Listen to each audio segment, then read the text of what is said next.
All right, good morning, boys and girls. Mr. Martinez here again. I just wanted to make a second video explaining how to access IXL and its purpose for my class. The purpose for IXL for my class is going to be for students that are struggling with any exit tickets, assignments throughout the week. For example, if you are struggling with the Colombian exchange, you can come in here and access that skill. Now, these are skills I have already assigned you guys and suggested to you on your IXL account. And so you should see these popping up already here, somewhere in your account. For me, it is checks and balances, the Colombian exchange, names, oceans, and continents, and then sixth grade oceans and continents, where this one's fifth grade. And so what you do again is you access one of those uh, suggested skills or topics and you read and answer the questions given.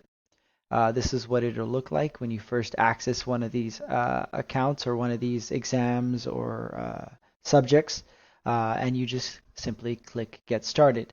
It is going to keep track of the questions you answer, the time it takes you to answer these questions, and it has challenges for you. Here it has 3 stages, and you have to answer 5 out of the 6 correct. It has a short passage you have to read, and then click to correct any errors in the sentence. So here we have to correct any errors in the sentence in order to submit your answer.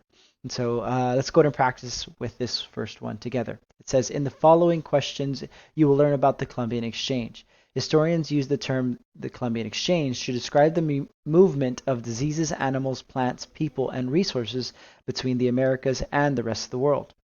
The map below shows the continents of the world. Look at the map, then follow the instructions below. The instructions read, click to correct any errors in the sentence. According to the map, the Americas are made up of Africa and Australia. That is incorrect. And so I'm just going to click and see what happens. It changes. Okay, so made up of North America and Australia. Nope. And South America. Okay, so now that I have this correct, I'm going to continue reading and seeing what it says. In the Columbian Exchange, diseases, animal, plants, people, and resources moved between the Americas and the rest of the world. Submit. And I got this answer correct. It says, where did the term the Americas come from? Europeans named the Americas after Italian explorer named Amerigo Vespucci. This happened between 1454 to 1512. In Latin, his name was Americus. Can you see the similarities between America and Americus or Americus?